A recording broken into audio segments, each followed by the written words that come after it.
আসসালামু আলাইকুম প্রিয় দর্শক বন্ধুরা, আজ আপনারা দেখবেন একটি সাগর সৈকত। নিউ ইয়র্ক শহর ব্রঙ্কস এলাকার একটি অসাধারণ সমুদ্র সৈকত, আর সৈকতের পাশে বিরাট আকারের একটি পার্ক। এই বিচটির নাম হলো অর্চার বিচ। হ্যাঁ বন্ধুরা, আজ আপনাদেরকে অর্চার বিচে আমি নিয়ে যাচ্ছি। সুনীল অবারিত আকাশের নিচে নীলাভ জলের জলরাশি আর ধূসর দুটোর বালুচর দেখব আজ সারাদিন। চলুন আমার সাথে বন্ধুরা।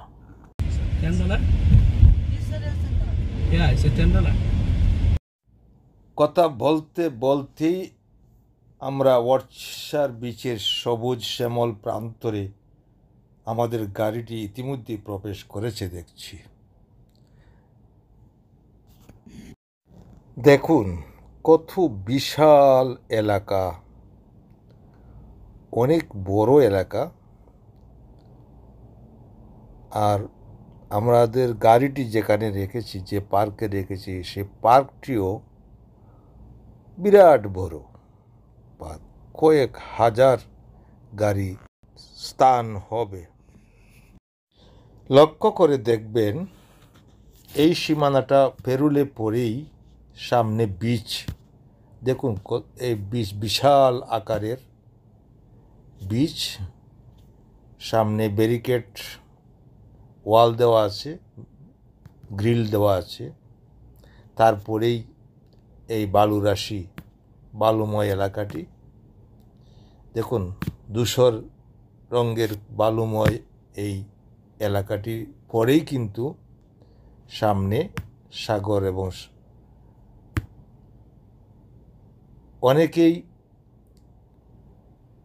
প্রচণ্ড গরম আজকে, এই গরম উপেক্ষা করে অনেকে আবার একদম জলের পানির কাছে চলে গেছেন, কেউ কেউ আবার কেউ এদিকটাতে রয়েছেন। এই হলো পানির কাছে যাওয়ার যে রাস্তাটা, এই রাস্তাটা এটা কার্পেট বিছানো, কারণ বালুর মধ্যে পাও দেবে যায়, খুব কষ্ট হয় হাঁটতে। তো এই রাস্তা দিয়ে জল সীমানায় মানুষ চলে আসে এবং যার যার তাঁবু গেড়ে তারপর অনেকের মতো করে চলতে থাকেন।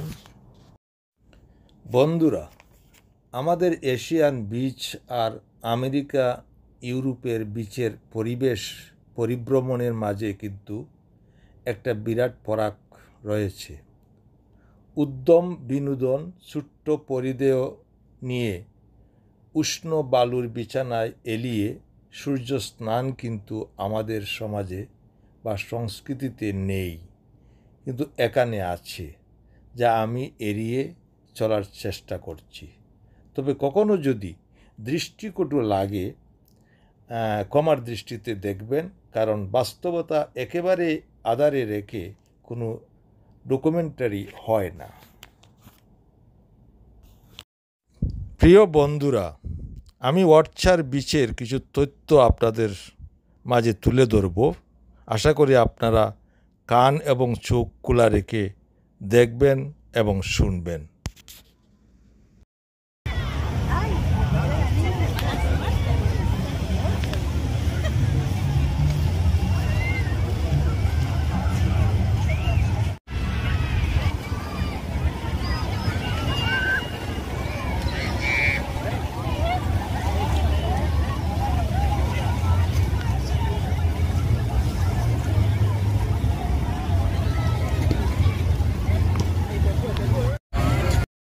এখানে লেখা রয়েছে, লাইফ গার্ড থাকাকালীন অবস্থায় সকাল 10টা থেকে বিকেল 6টা পর্যন্ত সাঁতার কাটুন এবং হাঁটুন, তারপরে নয়।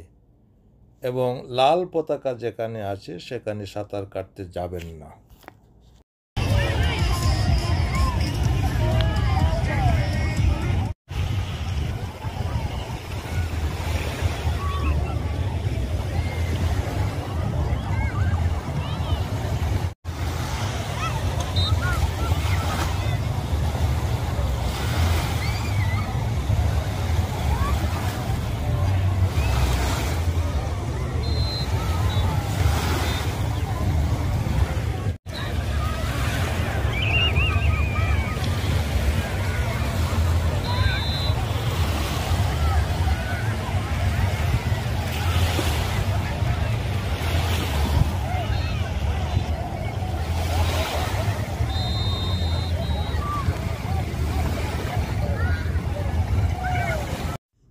অর্চার্ড বিচ নিউ ইয়র্ক শহরের একটি বৃহত্তম বিচ ও পার্ক।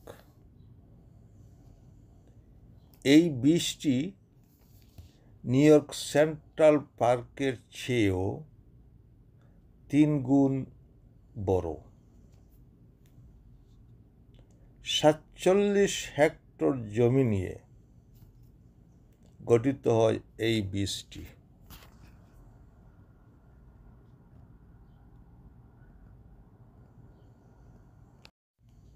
উনিশশো শতকের প্রথম দিকে নির্মিত হয় এই কৃত্রিম বিচটি।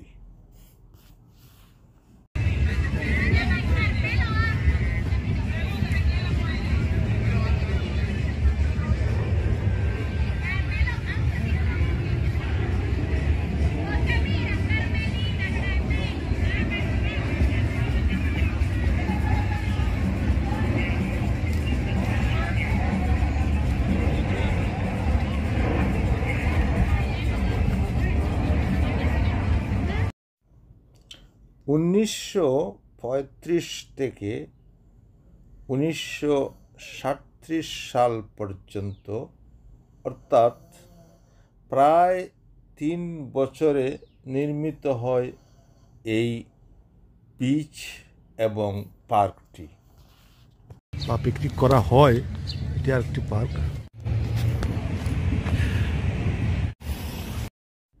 এখানে এই সৈকতে যেমনই রয়েছে সাঁতার কাটার সুযোগ, তেমনি রয়েছে হাইকিংয়ের সুযোগ আছে এবং গল্ফ খেলার সুযোগও এখানে আছে।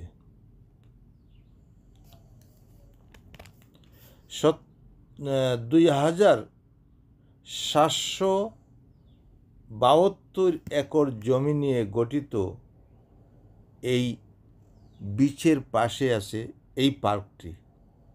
এখানে আপনারা লক্ষ্য করে দেখুন, ব্যক্তিগতভাবে পারিবারিকভাবে এখানে অনেকেই পিকনিক করতে এসেছেন এবং ছোটো ছোটো দলে গাছগাছালির নিচে তাদের অবস্থান নিয়ে তারা এনজয় করছেন, বিনোদন করছেন, খাওয়া দাওয়া করছেন, গল্পগুজব করছেন।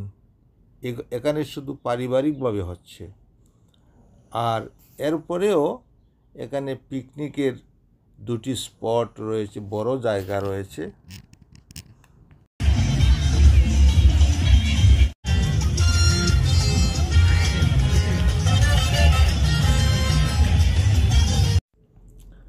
অর্চার্ড বিচ এর অবস্থান হল ব্রঙ্কসের পেলাম পার্কের কাছে, হারলেম নদীর অববাহিকায়, অর্থাৎ ব্রঙ্কসের উত্তর পূর্ব দিকে এবং লং আইল্যান্ড সাউন্ডের পশ্চিম প্রান্তে এর অবস্থান।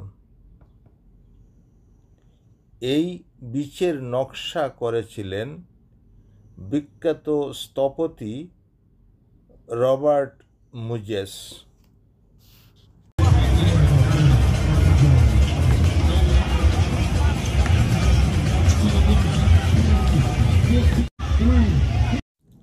অর্চার্ড বিচে বিভিন্ন বিনোদনের ব্যবস্থা রয়েছে।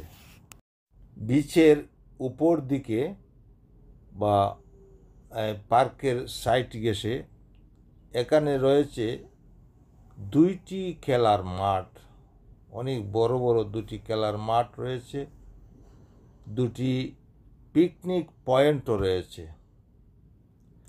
তাছাড়া রয়েছে basketball, volleyball, handball, tennis ball, long tennis এবং ব্যাডমিন্টন। এসব খেলার জন্য রয়েছে পৃথক পৃথকভাবে প্রায় 26টি খেলার মাঠ এবং কোর্ট। আপনারা দেখতেই পাচ্ছেন রঙিন কোর্টগুলো। বাস্কেটবল, এখানে বাস্কেটবল খেলা হচ্ছে। অর্থাৎ আমি যা বললাম সব ধরনের খেলার ব্যবস্থাই এই পার্কে বা এই বিচে রয়েছে। সামনে আরো খেলার মাঠ রয়েছে, প্রচুর খেলার মাঠ। এখানে চমৎকার একটি আকর্ষণীয় পরিবেশ।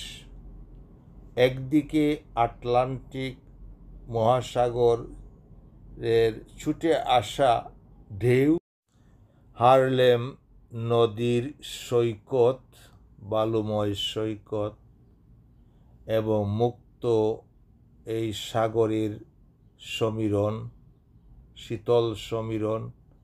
অন্যদিকে সবুজ বনাঞ্চল ঘেরা প্রাকৃতিক পরিবেশে এই খেলাধুলার খুবই একটি মজার উপভোগ্য স্থান হলো এই বিচ, পেলাম বে বিচ।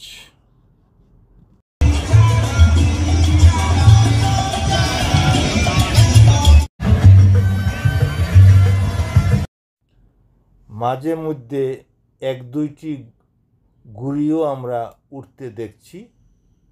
বাংলাদেশে এই দৃশ্য সবসময় দেখা যায়। ঘুড়ি উড়ানো বাংলাদেশের একটি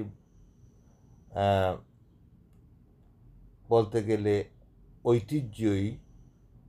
আমাদের দেশে নানান বর্ণের, নানান ধরনের, নানান রকমের ঘুড়ি উড়ানো হয়ে থাকে।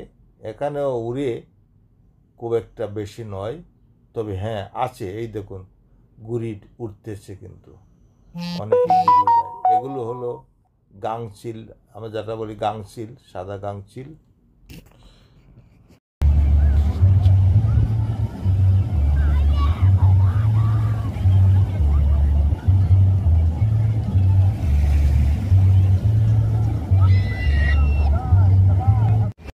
বন্ধুরা, বাংলাদেশে, আমাদের দেশে বর্ষাকালে আমরা নদীতে সাঁতার কেটে থাকি, বা বর্ষা চলে গেলে, হেমন্ত এলে আমাদের পুকুর দিঘিতেও সাঁতার কাটার সুযোগ থাকে। কিন্তু আমেরিকাতে এই সুযোগ নেই। তাছাড়া আমেরিকাতে প্রায় 8-9 মাস ঠান্ডার সময়, শীতের সময় সাঁতার কাটার তো প্রশ্নই ওঠে না। আর যখন সামার আসে, কয়েক মাস একটু গরম থাকে, তখন তারা এই সাগর তীরে এসে তারা সাঁতার কাটে। এটা তাদের সুযোগ, এছাড়া তাদের কোনো সুযোগ নেই সাঁতার কাটার। তাছাড়া সামার না আসলে রোদেরও তেমন একটা তেজ পাওয়া যায় না শীতকালে। কাজেই এদেশের মানুষ গরমের জন্য হাঁপিয়ে থাকে,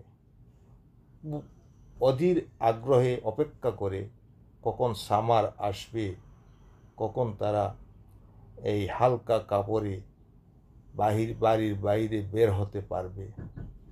আমাদেরও অসুবিধা হয়, আমরা সব সময় শীতের কাপড় পরিধান করে বাইরে বের হতে হয়। আর এই সময়টা এলে পরে আমরা শার্ট বা সাধারণ পায়জামা, পাঞ্জাবি এগুলো পরে ব্যবহার করতে পারি। বন্ধুরা, এই বীজটি প্রথমে করা হয়েছিল আইরিশ ইহুদি শ্রমিক শ্রেণী মানুষের বিনোদনের জন্যে, কিন্তু এটি কালে কালে এই বীজটি এখন নিউ ইয়র্ক মানুষের সার্বজনীন হয়ে উঠেছে। সকল শ্রেণী পেশার মানুষের এখানে আসা হয় এবং এই সামার টাইমে প্রতিদিনই এই রকম ভিড় লেগে থাকে এই বিচে। কত মানুষ, হাজার হাজার মানুষ সৈকতে ছাতা বা তাঁবু টাঙ্গিয়ে অনেকেই বসে আছেন, অনেকে সাঁতার কাটছেন, গোসল করছেন, তারপরে রোদ তাপাচ্ছেন। আবার এই উপরে যে আগে দেখা হলো, সেখানে আবার গান বাজনা হচ্ছে, বিভিন্নভাবে বিনোদন এখানে চলছে।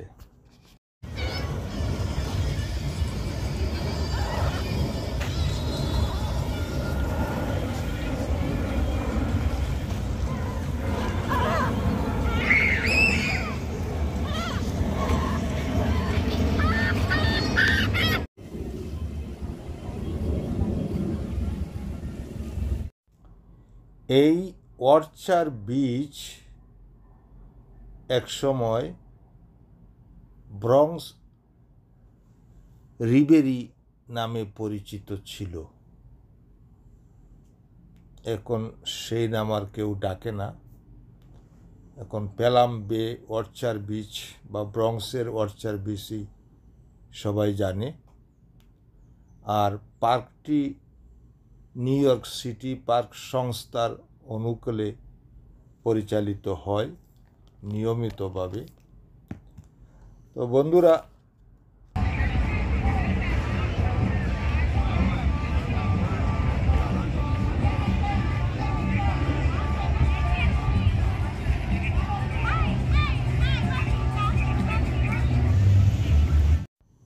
অনেকক্ষণ ঘোরাঘুরি করলাম, অনেক কিছু আপনাদেরকে দেখাতে চেষ্টা করলাম। আর আমার এই আজকের বিচে আসা আমার দুটি ভিডিও আছে, এটি আপনারা দেখছেন প্রথম ভিডিও। শেষে আরেকটি ভিডিও থাকবে, আপনারা অবশ্যই দেখে নেবেন। এখন আমাদের বিদায়ের পালা, আমরা চলে যাব। আবার দেখা হবে অন্য কোনো ভিডিওর মাধ্যমে। এই ভিডিওটি যদি আপনাদের ভালো লেগে থাকে তাহলে সাবস্ক্রাইব করে আমার সাথেই থাকবেন। আবার দেখা হবে। খোদা হাফেজ, সবাইকে ধন্যবাদ।